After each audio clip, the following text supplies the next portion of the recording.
Hey guys, happy Saturday to everyone. I decided I should come back and make a video, change little Monroe, put some, I'll fix her hair in the back after I get done. It's just gonna get messed up. I'm gonna put another cozy warm outfit.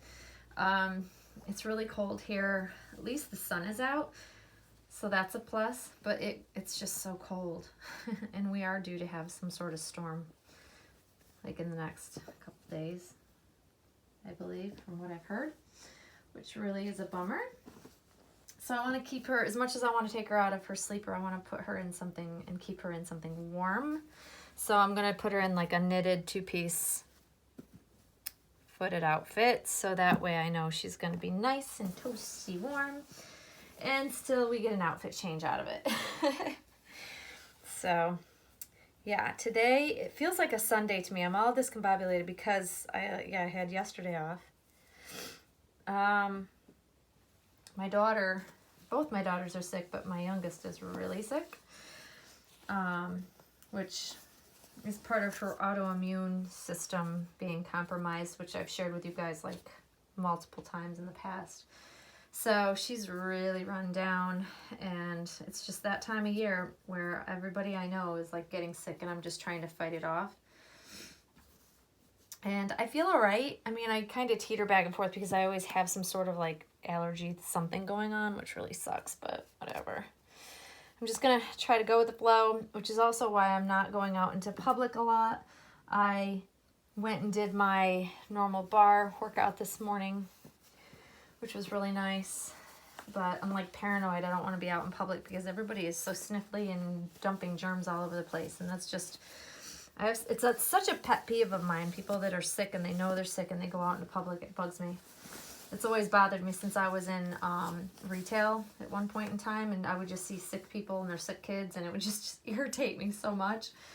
They're like, stay home, keep your germs at home. This is how everybody ends up sick everywhere, because people just don't know enough to stay home and not spread their germs. I just don't like it.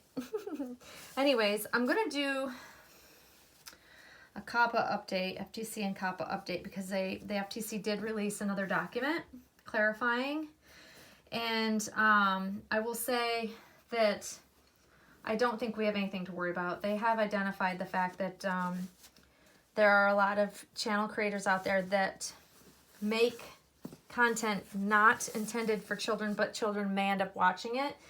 And those aren't the channels they're worried about. They're really honestly worrying about these big channels targeting small children, knowing they're targeting small children on the adult YouTube platform. You know, it's just, they also stated that the fines they're up to $42,530, I think is the amount, the top amount.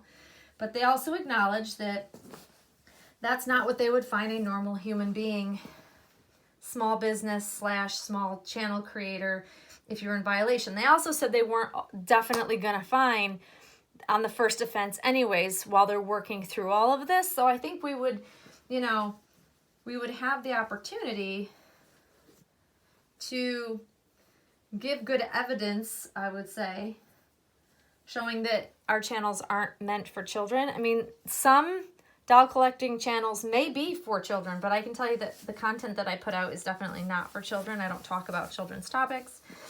I've also added a disclaimer because they said they will be looking for information in the description, because a lot of the violators out there state that they draw children. So I'm making it very clear that my channel is not intended for anybody but adults. And they also stated that if they decided to fine channel creators, they would be looking at the amount of revenue that you have received off of children, off of kids, and it would be a percentage of that. I have no revenue coming in from children. So that in itself tells me I'm fine. They're not going to look at my channel. You know, I've decided at first, you know, I was so worried. You know, I'm going to just err on the side of caution. But now that I see that they're being reasonable and know I'm not going to get fined $42,000 some odd dollars if I did violate in their eyes the COPPA regulation. So I have decided to go ahead and mark my channel not for kids. I'm very confident. I took the time and spent many hours over the last couple of weeks, and I actually read all the documents. I read the complaint from the FTC to YouTube. The reason why YouTube was fined $42,000 some odd dollars per violation video is because they're a billion-dollar company.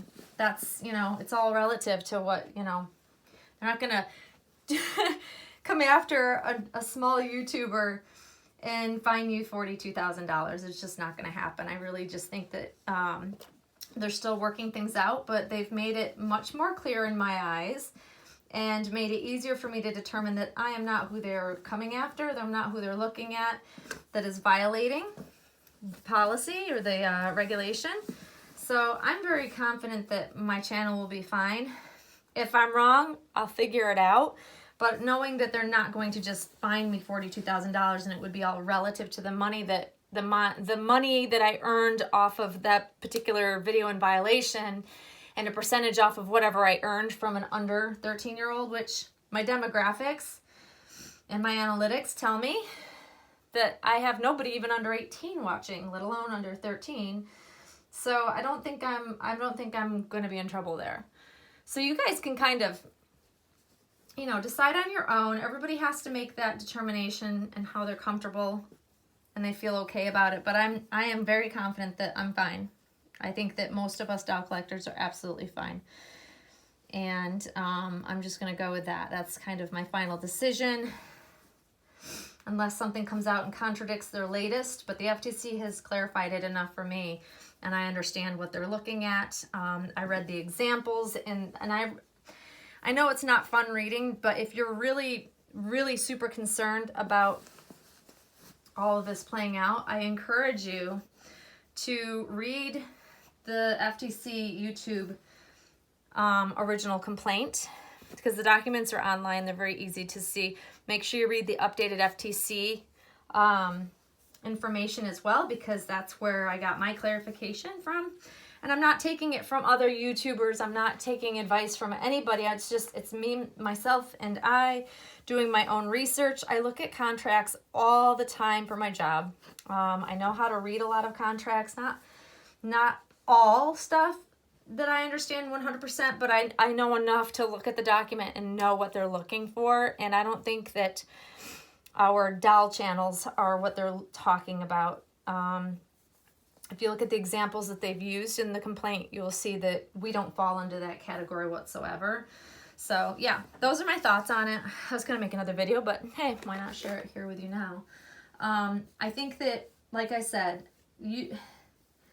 every YouTuber out there has to make a comfortable decision where they feel that they are making the right decision for them. I can't tell anybody, like my friends have asked my opinion. I'm happy to give my opinion and what I'm planning on doing.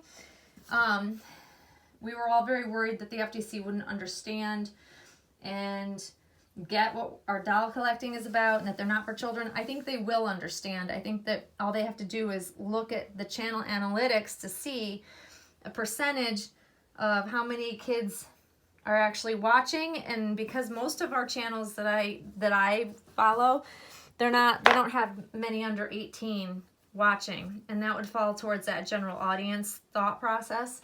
And I don't think the FTC is going to come after channels that are only pulling like a very minute under 18 anyways.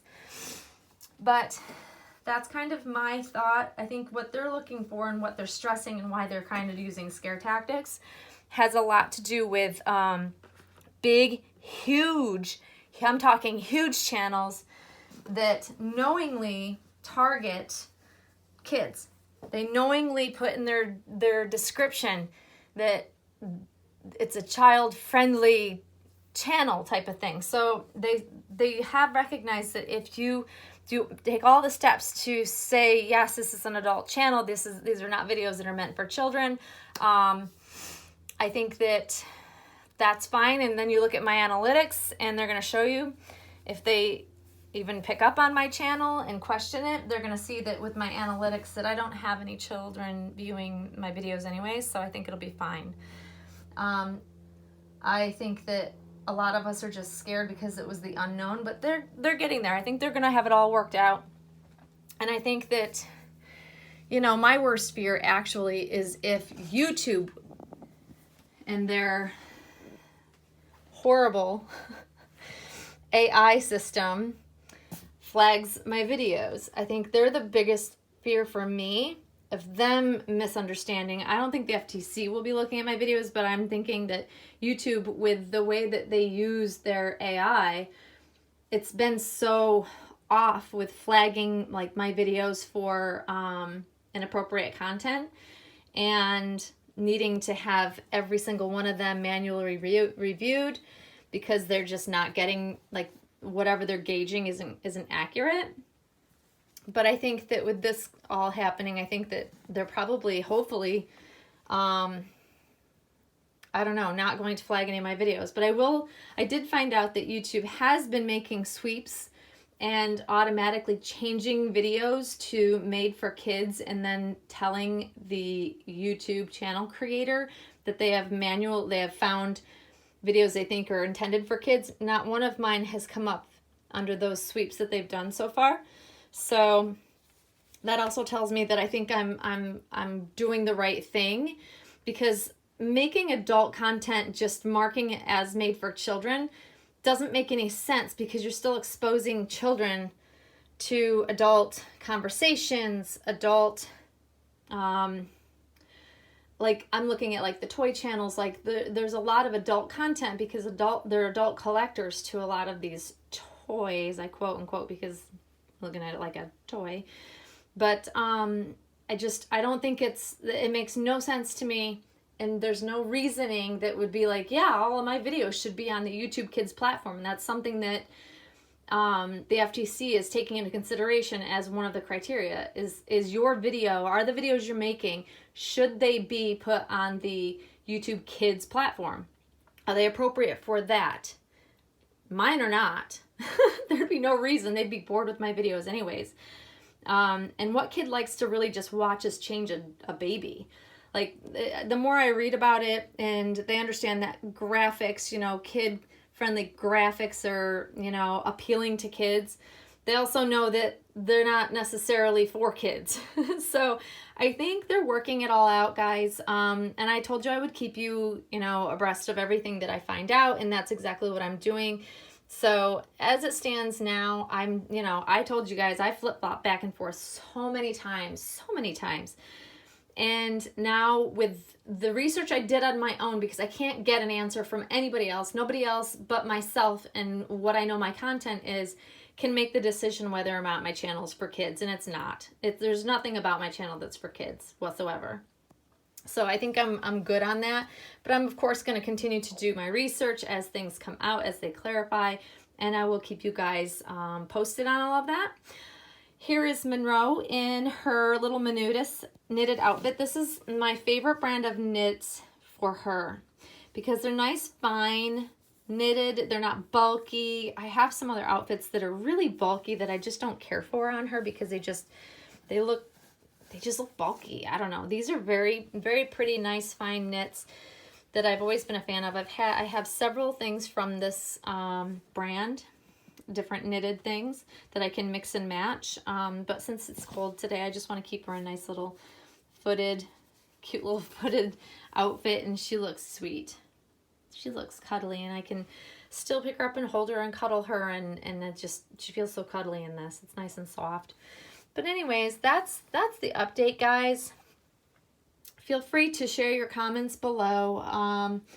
I really think that it's important to keep talking about it. I have submitted my comment to the FTC. I was very polite, but also explained my concerns with the way they're going about it now and the way YouTube is handling how we designate our channel instead of having the additional choice of a general audience. And hopefully they'll take those things into consideration because they are reviewing everything. I really do have faith that they will review it and they're going to try to make sense of what it is YouTube creators are doing.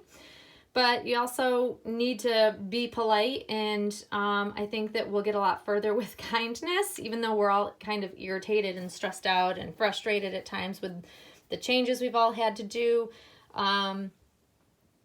Yeah, so you just got to wait and let it play out, guys. We have time. I think December 10th is when they're saying that YouTube is going to kind of start implementing the changes to the videos made for kids. And then I hear otherwise that they're waiting till the 1st of January. So I'm not sure what the deal is on that time frame, because I've just heard so much contradicting information. But if I do find out a definite date, then I will let you guys know. But anyways, guys, there she is for the day. I hope you guys are having a great weekend. If you're out shopping, be safe. Hope you're finding some really good deals. I have found a lot of great online deals, so I'm pretty happy with not stepping foot in a store. Woohoo! And that's pretty much it for us today, guys. I hope you enjoy your weekend, and Monroe and I will see you all soon. Thanks for watching, guys. Bye-bye.